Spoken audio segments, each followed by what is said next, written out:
Hey, what's up, everybody? Well, almost on time. We'll have to do better next time. So you are here to see me unbox the NVidia Shield console. And as you can see, the seal's still on there. I haven't even had a chance to open it myself. I had this horrifying feeling that it might come out like dead on arrival and then I'd have to totally freak out. But for the sake of argument, let's hope that's not the case. All right, well. What we're going to do here is we're going to open this guy up. We're going to show you everything that's inside the box. We're going to plug it in. The TV's right behind me. We're going to get it all set up and configured, and then as soon as we can twitch, then we're going to do some twitching. Alright, so let's go ahead and start this guy up. Alright, as you can see, it's a kind of a clamshell case here. I know, I don't like scissors. I have to use this big brutal knife. Alright. Usually their packaging is really cool, so let's take a look here. Alright, it's off the box. Alright, there we go. In all of its glory, just sitting there. Alright, so there's a little tab. Okay, the tab lets us lift it out. And here's the unit itself. Let's get back to that. Let's see what's in the box first. Alright, so lift the top. Alright. Controller, looks like power supply. Oh, they include an HDMI cable. How often does that happen anymore? A USB cable. It's like a standard micro USB. Some sort of a power adapter, probably. The power. Let's see what kind of tip we got on this guy. Something proprietary, I think. And of course, the controller. That's pretty much, whoops, a couple of, oh, look at this, actual manuals. Yeah, whatever. Alright, so here we go, the empty box. Alright, the controller, we'll start with this guy before we get to the actual unit.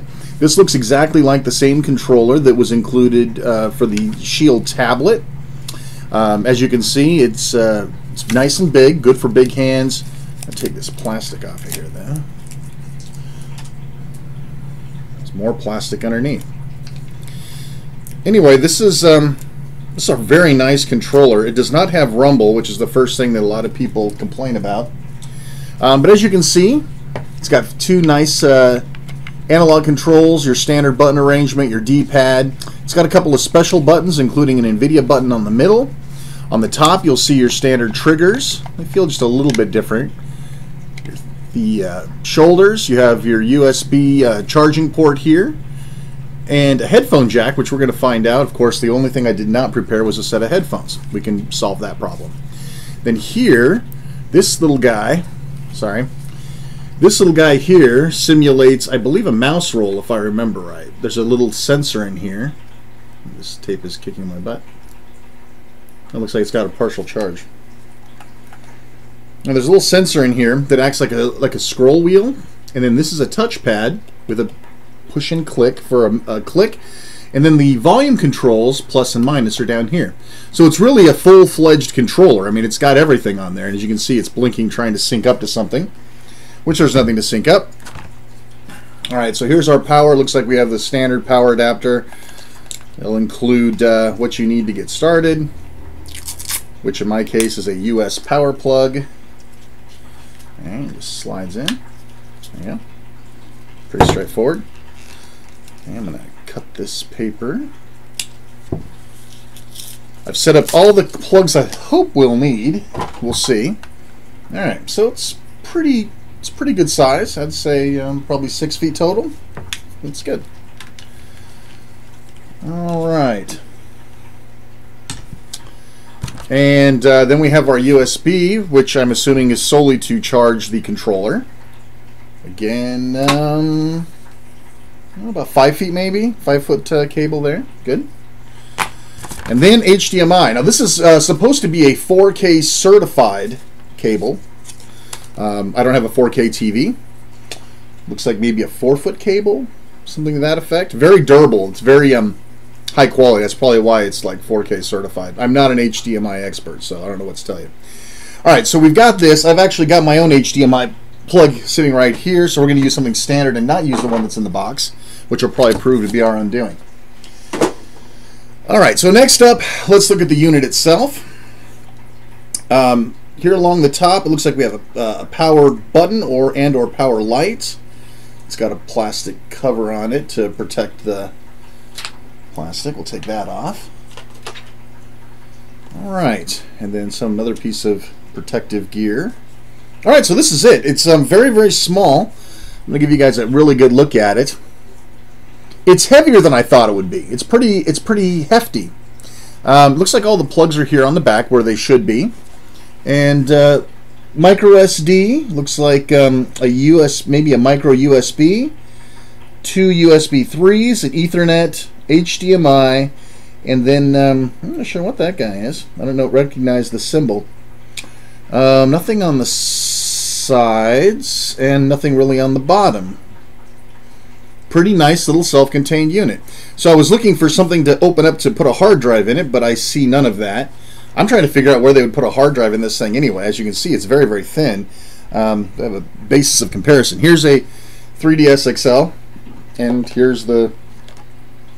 It's not that much bigger. All right, so I guess the only thing really left to do here is to plug this guy in and see how she works. All right, so HDMI.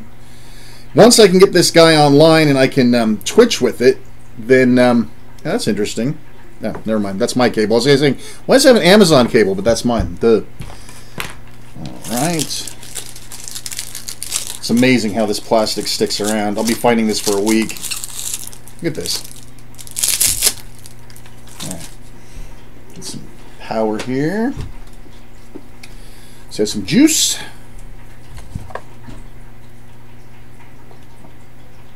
The power cable is the one that was at the end. All right, in we go. As you can see, the green light has come on. Your Xbox is now alive. And I'm assuming I'm going to need some Ethernet. Now, it does have wireless built in, but for the sake of argument, I'm going for what I know. That's good power. All right, so looks like there's a switch right here on the front. No, top. All right, how do I turn this thing on? Maybe I should. Maybe that's a infrared thing. I don't know. All right, well, behind me it is picking up the signal, so it must have just turned itself on. So let's give it what it wants. Of course, now I'm too close to use this. All right, we'll do it the hard way.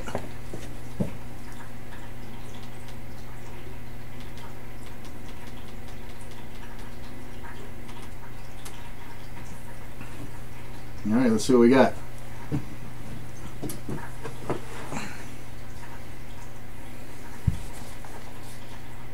The green light is on. All right.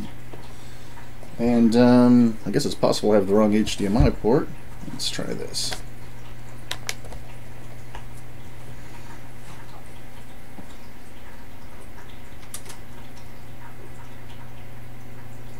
Now, I don't usually do this manually, so you'll have to forgive me.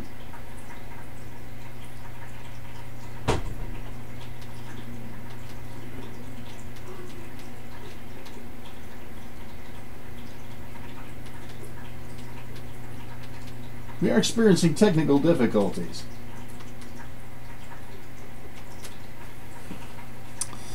It's going to be one thing or another, folks.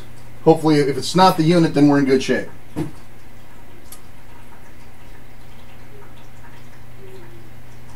My guess is it's me being an artard and can't figure out how to use my own TV. I'll tell you what, those lights are so hot.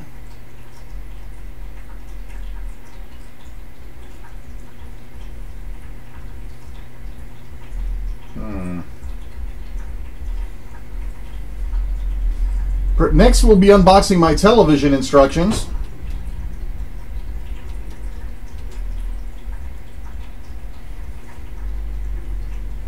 I can get nowhere with this.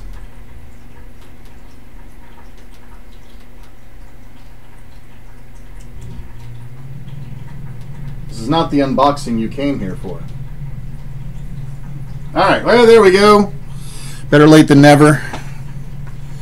All right, so here's what we're going to do. We're going to go ahead and get rid of some of these lights so we can see the screen a little better. We're done looking at the unit. So let's soften things up a little bit.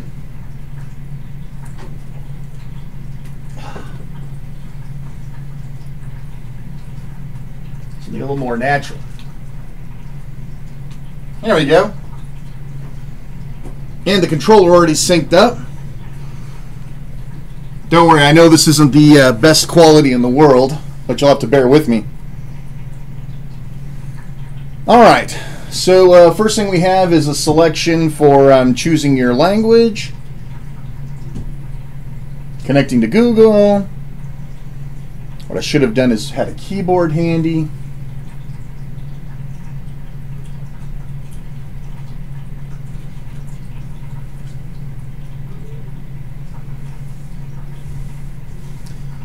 All right, well, while it's connecting to Google, I'll go see if I can dig up a keyboard. Very well prepared.